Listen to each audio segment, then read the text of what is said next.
Looking to catch up on the latest Star Wars books? Featuring sound effects and music directly from the movies, Star Wars audiobooks are the definitive listening experience. Try a Star Wars story you can only experience on audio with the brand new Star Wars audiobook original, Dr. Aphra, by Sarah Kuhn, read by an all-star cast including Mark Thompson, Catherine Tabor, Jonathan Davis, and more. Dr. Aphra is on sale now wherever audiobooks are sold. This is Andy Gutierrez from StarWars.com, and you are listening to Coffee with Kenobi with Dan Z. This is the podcast you're looking for. This is Ashley Eckstein, Ahsoka Tano from Star Wars The Clone Wars and Star Wars Rebels, and you're listening to Coffee with Kenobi with Dan Z. Hello, everybody, and welcome to Coffee with Kenobi, show number 353. We are your spoiler-free place for Star Wars discussion, analysis, and rhetoric. I'm your host, Dan Z, drinking One Nation coffee out of my Celebration Chicago black and yellow coffee mug, thrilled to bring you today's show. I mentioned a couple of shows ago that we had a very, very special guest from the world of Star Wars film, and this is that show for you. It is Ahmed Best, the great star of the Star Wars prequels. He is best known as Jar Jar Binks. He is an incredible, incredible guy. This guy is literally a gentleman and a scholar. You're going to love talking to him. And of course, we're going to talk all about Star Wars Jedi Temple Challenge and the fun that has gone into the production of that exciting new game show. So pull up a chair, grab your favorite coffee mug, and let's have some coffee with Kenobi. So who talks first? You talk first? I talk first? Joining me today for a cup of coffee is a true cinematic icon, best known as Jar Jar Binks from Star Wars Episode 1, The Phantom Menace. Please welcome to Coffee with Kenobi, Ahmed Best. Hey, how are you? Man. I am great. I got to tell you, my friend, having three boys, 21, 18, and 7, when I told them that I was talking to you, my dad cred went through the roof because they all absolutely love you and what you did with that fabulous character. Oh, man, thank you. You got to thank them for me, man. I appreciate that. I will, and I truly mean that. I mean, in many ways, you're something of a Renaissance man. I mean, when you think about where you came into the Star Wars universe and you basically made the first fully fleshed out CGI character, and I think that's incredible. It really is an honor to speak with you. Thank you, man. I appreciate it. You know, at the time, I was just trying not to get fired. Now it's just like the impact of what actually happened is kind of coming to light right now. Oh, absolutely. And of course, that is because of this incredible game show, Star Wars Jedi Temple Challenge, where you're still, of course, very much living and breathing in the Star Wars universe, but in a very, very different perspective. Kind of talk about when Lucasfilm first came to you and said, hey, we've got an idea for you. Yeah, well, it was very interesting because I never thought I would be asked back into the Star Wars universe. I felt like, us prequel folks have been, we've been so far removed for so many years that everyone has moved on, and there's a whole new batch of Star Wars actors and stories that need to come up. And I was just really enjoying that. I was really enjoying watching everybody. And then when they called me and it was just like, hey, we have this game show. And I was like, oh, what is it? And they're like, Jedi Temple Challenge, it's the kids show. And I got hooked there because I love kids, and kids have always been the biggest Jar Jar fans, and I've always wanted to say thank you in some type of a way, and I felt like this was a really good way to kind of give back to the kids that gave Jar Jar so much love. So I was in. I love it. Well, and then you get to work with Scott Bromley, who is probably one of the craziest, most entertaining people I've ever met in my life. What's it like to work with him? Because this was kind of his vision. Yeah, this was Scott's baby, him and Steve and Mickey. And I really loved it because, Scott, he's one of those guys that lives and breathes TV.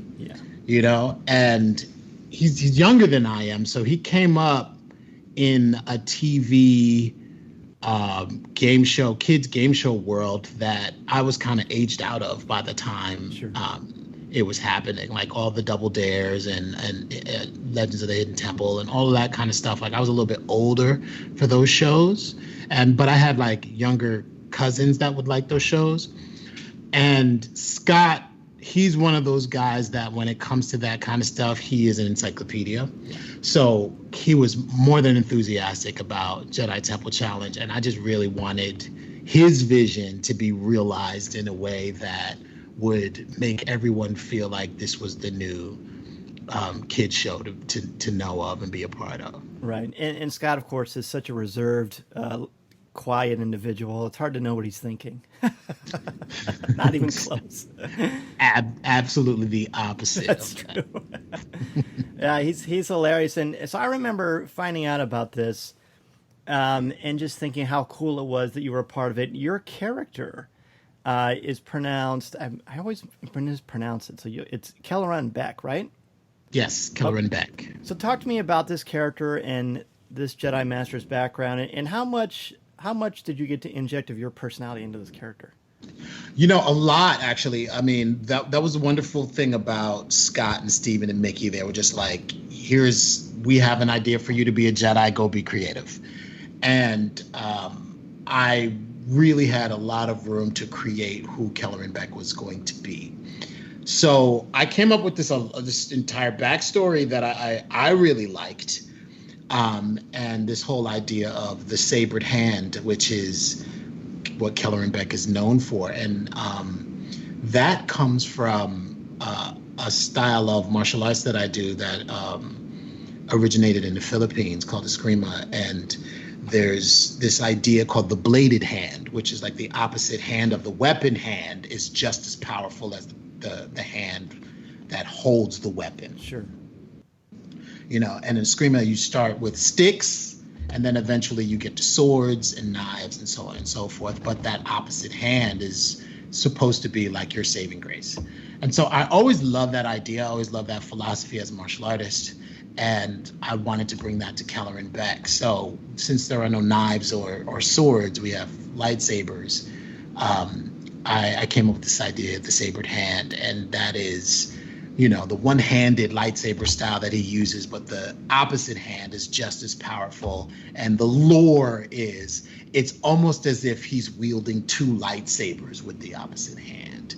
And what it is, you know, in my idea of Kelleran Beq, and, you know, the reason why he has a purple lightsaber and why the purple kyber crystal is because in my mind, purple lightsaber wielders have an intimate relationship with both the light and the dark side. And it takes a special Jedi to be able to balance those two. So the sabered hand is a little bit of the Sith side coming out, right? So, you know, as Sith Lords have that Sith fire that comes out of their fingers, there is a Sith fire element to the sabered hand that hopefully if there's more Kelleran Beq, we get to see that, right? And that's where the lore of the sabered hand comes from.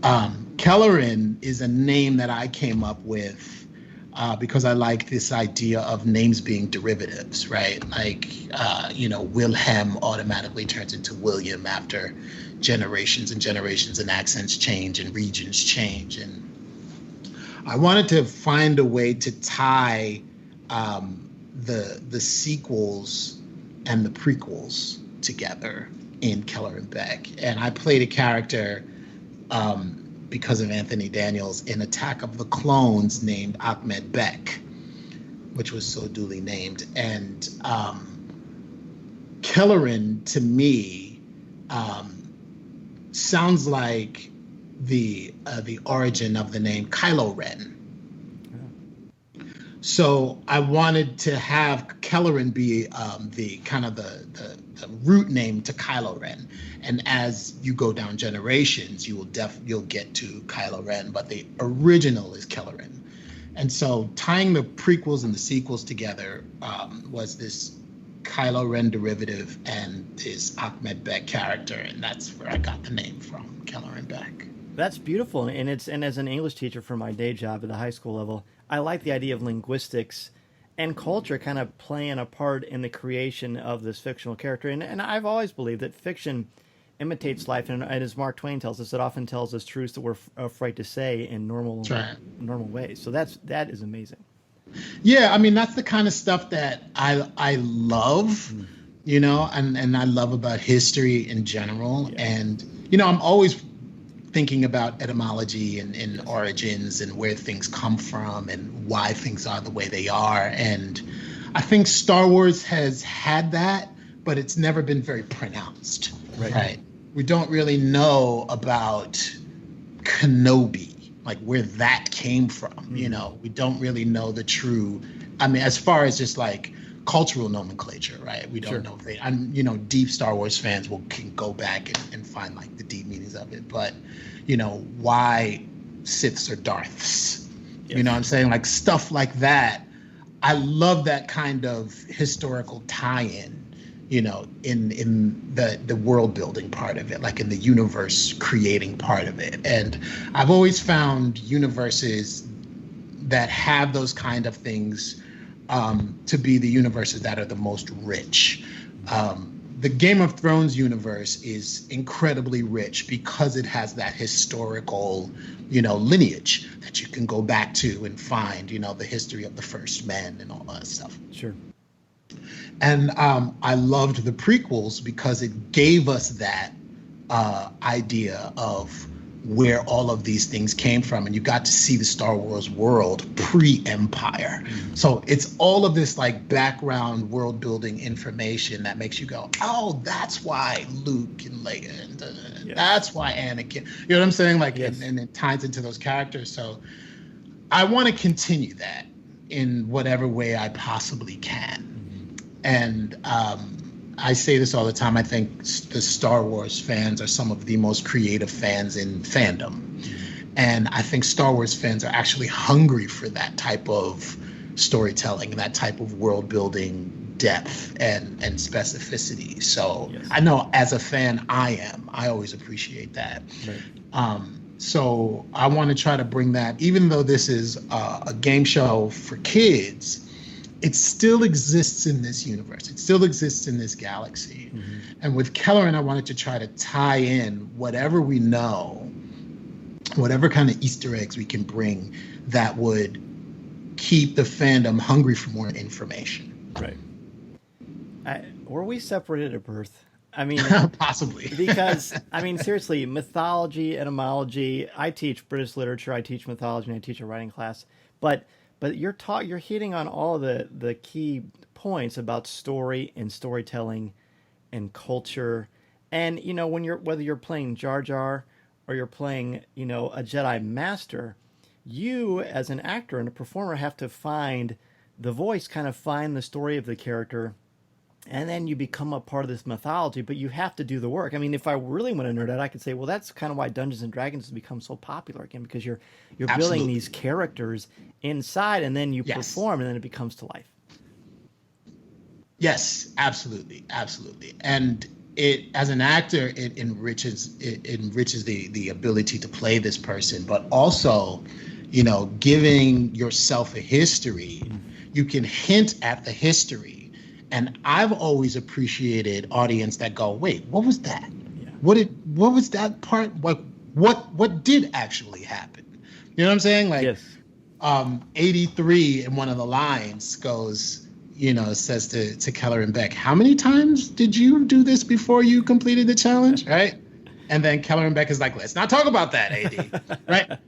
And we make it a joke, but that's a joke that could spark a story. Right, like, that's a story. There's a very deep story that can go along with that, right? And those are the things that I enjoy. You know, calling myself the Sabered Hand is something that I enjoy because we can actually visualize how that happened, what's the story behind it. And, you know, human beings are generally curious people. Yes. We always want to go, and that's why conspiracy theories work so well, because we're like, what is that about? You know what I'm saying? Because we're as a species, we're incredibly curious. Yes. So I like being able to spark that curiosity, and I like seeing what the fans come up with. You know, I like seeing their stories, and maybe their stories mirror mine, and maybe they come up with something I didn't even think about. Right. But I just like sharing that. I think that's wonderful. And see, and you're talking about story and storytelling, and in each episode, I was lucky Disney Plus sent them to me early. So I said to my son, my youngest Mason, and I said, "Hey, buddy, you want to watch this show?" 5 minutes in, he's asking me about you. He's asked me, "Hey, Daddy, can I be on this show?" Of course, everything every kid says, and so you get to see it on a very micro level because you get to be a part of the filming of this. I can't even imagine what it must have been like to see these kids walking and just drinking and everything with their eyes and their senses. It must have been mind-blowing. It was the best. Yeah. It was the best. I've been in the Star Wars world for a very long time, and so sometimes you can get a bit cynical about it. Sure. Especially seeing what's behind the curtain. And I think the thing that is so magical is when kids walk onto the set and they look at it and automatically transformed. They are in the world. And when their faces light up, it reminded me of what I love so much about doing what I do. And it's that, suspense of disbelief. It's that immersion into a universe, and also the ability to just play, and be completely engulfed and surrounded and consumed by it. And the kids really made that a reality. And every new set of kids that walked in had the exact same feeling. And it was just so refreshing and energizing. And I just enjoyed watching them so much. I enjoyed watching them figure out the games. I enjoyed watching them try stuff out. I enjoyed watching them look at their costumes. They were like, "We're really here. We're really doing this. We're going to be Jedi."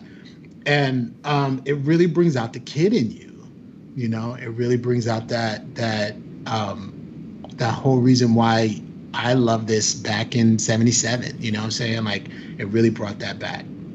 Isn't that beautiful? I mean, and you're a dad too. And their joy, like you said, it's contagious. It really infectious. Yeah. Yeah, it really is. It's really that thing that reminds you not to take yourself so seriously, yes. And to be able to play. A lot of times we're just so wrapped up in our day-to-day and trying to make the ends meet. We don't have time to play. And, I know my son is always especially now during lockdown time, it's I feel a bit guilty for not being able to pay as much attention to him because I'm trying to figure out what's next. Yeah. But when you stop and then you sit and then you actually play with your kids, you realize how important it is. And with Jedi Temple Challenge, and this is why I say on my Twitter page, it's for Padawans of all ages, right? When you sit and you watch this thing with your kids, it changes you. Yeah. You get to play. You know what I'm saying? You get to imagine, especially adults who are Star Wars fans, who are just man, I wish I could be on this show, or I wish there was an adult version, or if I was a kid right now, I'd fall into this. But it's something where you can sit with your kid and watch it and enjoy it and talk about it and actually be together. And, I like the fact that it's on YouTube because you can watch it anytime you want. It's accessible. It's not behind a paywall. So it's a lot more globally accessible. Yes. And it really is a democratization of what Star Wars and Star Wars fans are. You get to really enjoy this when you want and how you want. This is Vanessa Marshall, and you're listening to Coffee with Kenobi.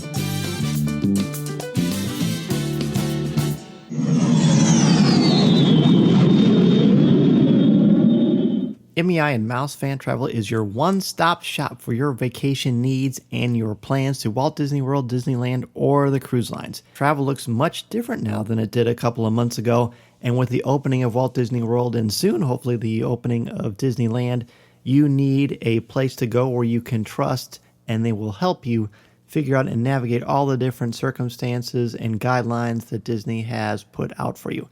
And I can say that we had our vacation modified, and as soon as dates were announced, MEI contacted me directly to help me reschedule, which is exactly what I was hoping to do. So if you are interested in rescheduling your vacation or want to try to plan a Walt Disney World, Disneyland vacation, or anywhere else you want to go on the planet, be sure to contact MEI and Mousefan Travel at www.coffeewithkenobi.com/mousefan-travel. Their signature service and expert advice will help you maximize your vacation time and dollar, and they will help you figure out all the different changes and modifications going on at the Disney theme parks. They are amazing, and I can tell you, honestly, from the bottom of my heart, the peace of mind that Becky Mencken and the crew at MEI and Mousefan Travel have given me is invaluable. If you're interested at all, again, go to www.coffeewithkenobi.com/mousefan-travel.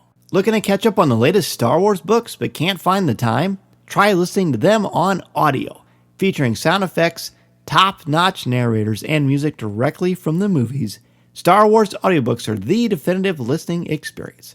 Are you looking for a Star Wars story you can only experience on audio? Try the brand new Star Wars audiobook original, Dr. Aphra, by Sarah Kuhn, read by an all-star cast including Mark Thompson, Catherine Tabor, Jonathan Davis, and more.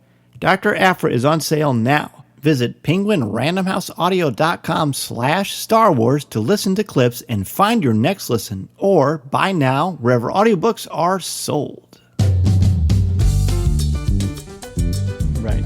Well, and it is, like you said, it's very accessible. You can, the other day we had a long car trip, and so, I handed my son my phone. He's watching the latest episode of Star Wars Jedi Temple Challenge. Hey, Daddy. And he's like, and I'm telling him, to keep him entertained. And also, I want to know, too. So, tell me what's happening. So, he's describing to me what it's like. And it must be, I bet it's awesome, but you're also at the, you're still performing, you're still hosting. What is it like? Like, what kind of walk me through a typical game show filming experience? Is it all kind of happening like we're seeing it, or is that just the magic of production? No, it's pretty much happening as you're seeing it. Wow. I mean, I think, we have our script that we have to follow, but it's mostly the intros to the games. Sure. The competition part of the game is real. So these young people want it, They want that lightsaber. They want that cloak. And they're battling, and they're serious about it. And there's a couple of really harrowing moments, especially in the physical challenge, what I'm saying, where, these kids are swinging on a rope, and sometimes it's not as successful as other times.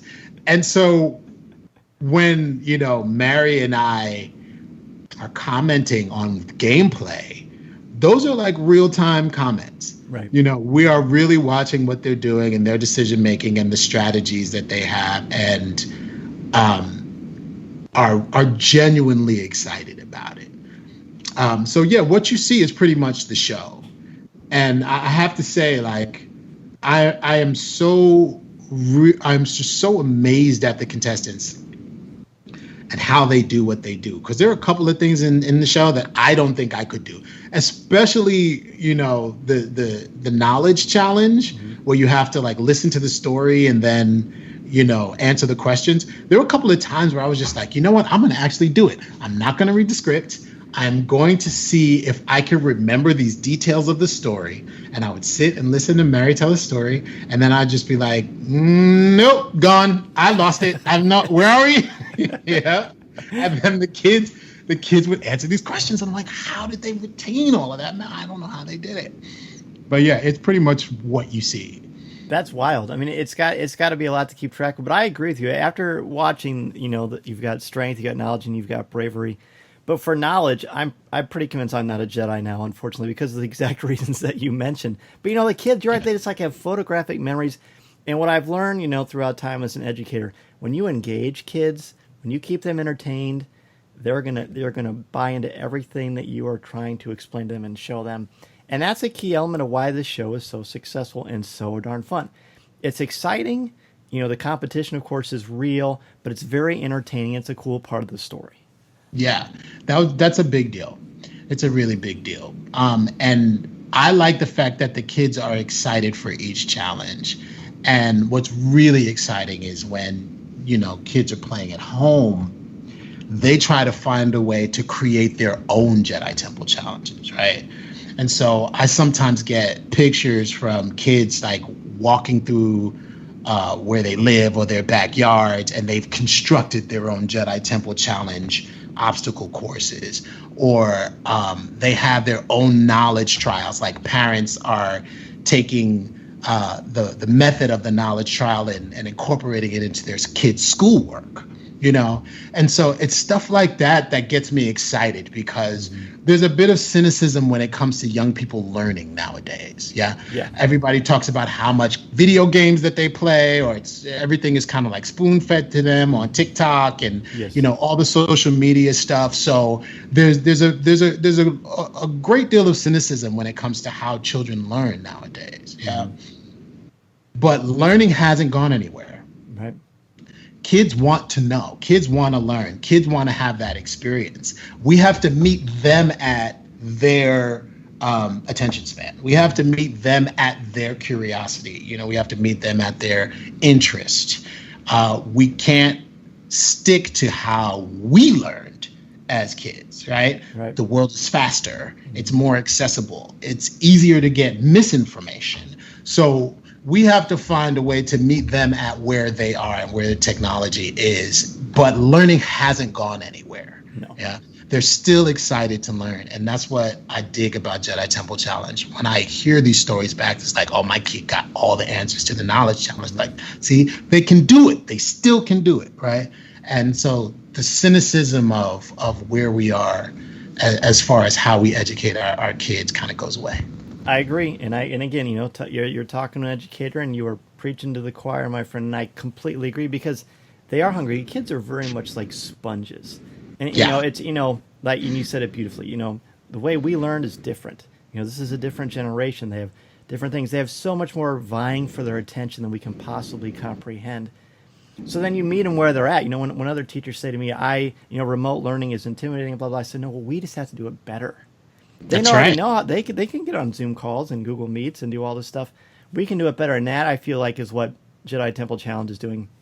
It's meeting kids where they're at and giving them something that they love, but they can learn. And that, you know, the athletic part of it, the competition part of it, and the teamwork and collaboration, I think, is essential. And I believe, and I'm sure you do too, everybody, the kids, the contestants who win, it's because they work together better than the other. That's right. That's right. They do.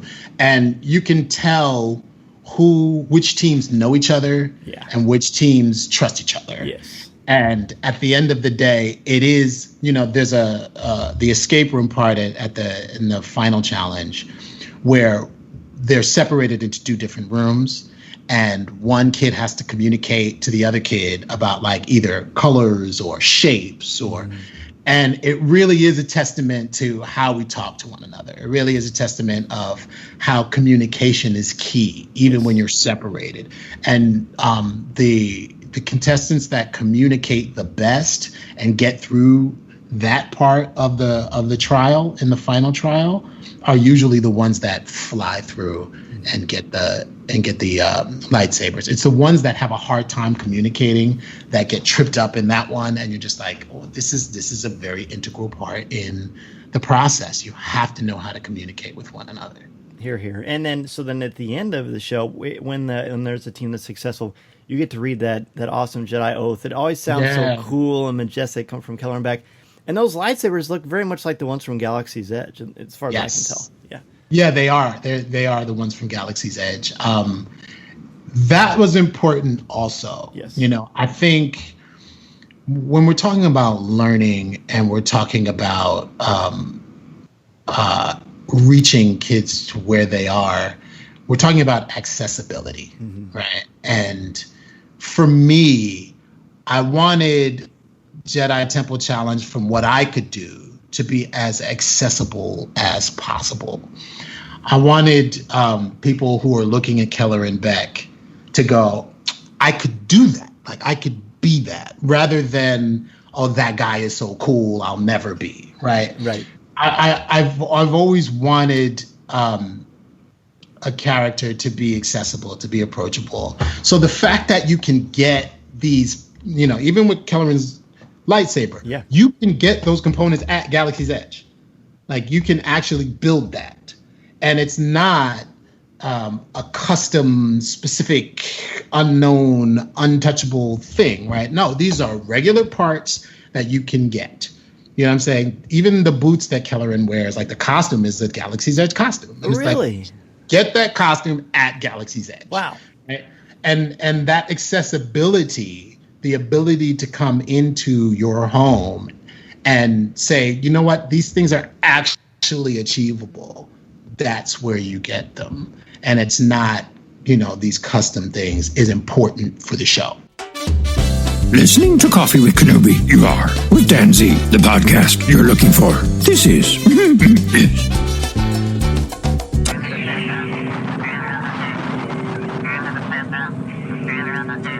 As we begin to wrap up the show, I want to thank each of you for taking time out of your busy schedule to have a cup of coffee with me and for helping to spread the word about our Star Wars family we've got here at Coffee with Kenobi. Be sure to tune in Monday nights at 8 o'clock p.m. Central Standard Time on Facebook Live at www.coffeewithkenobi.com/live or www.facebook.com/coffeewithkenobi and have a cup of coffee, tea, or any beverage of your choosing with me as we continue the conversation. To join us in the CWK Cafe, which is our Facebook group, and share your Star Wars thoughts, comments, reviews, and opinions in a family-free, spoiler-free place that is also drama-free, go to www.coffeewithkenobi.com/community and be a part of the conversation, talk about this week's show, or just talk some Star Wars. It is a lot of fun, and you'll make some new friends as well as catch up with longtime friends as well. I also want to thank all of my new and longtime friends who joined me in the CWK Cantina and let you know how much I appreciate your help and encouragement and love being able to give back to you with CWK Pour-Over, the exclusive weekly podcast not heard anywhere else. A big thank you to Smooth Rivera, Dan Capurso, Aaron, Jim Tallman, JC Poe, Ed Kimoto, Greg McLaughlin, Robert Avila, Dustin Mills, Yancey Evans, Josh Boylan, Chelsea Sansbury, Connie Chi, Tyler Pampa, Hannah, Alex Procasio, Ian Thompson, David Nicely, Simbad Defterdarian, Christine Turk, Ross Halliban, Kurt McKellen, Dan Ream, Colby Mead, Alexander Moylan, Frank Mulder, Blake Weaver, Jim Capron, Chris Metz, LJ Souter, Aaron Harris, Chris Kavarka, Jeff Ellis, Daz Davies, Susan Gray, Thea Selby, Christian Dale, Brian McKinney, Jason Hall, Jared Cantor, Eric Struthers, Mark Suter, Angela Sauce, and Dennis Keithley. If you want an additional way to help out the show, go to www.coffeewithkenobi.com/support and join us in the Coffee with Kenobi Cantina. It's a great way to support and help out the show, and 10% of your monthly contributions go directly to the St. Jude Children's Hospital to support the incredibly important work they are doing to help these brave children and their families. Plus, contributors at the CWK All-Star level can watch a video podcast of CWK Pour-Over hosted by me, Tom Gross, and Corey Clubb. In addition to being part of the community on Facebook, please don't forget to visit our website at www.coffeewithkenobi.com for Star Wars news, announcements, reviews, live video, and so much more. If you have a question for me or just want to share your thoughts on the air, feel free to email me at danz@coffeewithkenobi.com and I'll share them on the show. You can also connect with me on Twitter at Mr. Zehr, MRZEHR. There are also a lot of ways to connect with me and Coffee with Kenobi on social media. Follow us on Twitter and Instagram. Give us a like on Facebook at facebook.com/coffeewithkenobi and check us out on Pinterest. You can find me twice a month on the podcast Looking at Lucasfilm, part of the Jim Hill Media Podcast Network, and you can find my writing on CWK's website, as well as StarWars.com, where I'm an official blogger there, as well as on IGN, where I contribute articles on Star Wars, as well as other pop culture topics. And if you're considering starting a podcast or a blog, let me know how I can help you get started and help you make your creative vision a reality. Be sure to check out danzmedia.com and we can get the process started. I am also available to come to your school, conference, business, or organization to talk about how to tap into your strengths and help you bring out your very best. I want to inspire you to be inspired. Don't be afraid to take that first step into a larger world. Thanks as always to our CWK sponsors, especially MEI and Mouse Fan Travel, our travel partner and your one-stop shop for all things Walt Disney World, Disneyland, the Disney Cruise Lines, or anywhere you want to go on the planet. Please go to www.MEI www.coffeewithkenobi.com/mousefantravel to book your magical vacation and help support Coffee with Kenobi in the process. If you like this show, please tweet out that you're listening, share it on Facebook, or invite your friends and family to tune in and share a cup of coffee with us. And if the Force is especially with you, please take a couple of minutes to rate and review the show on iTunes or Google Podcasts.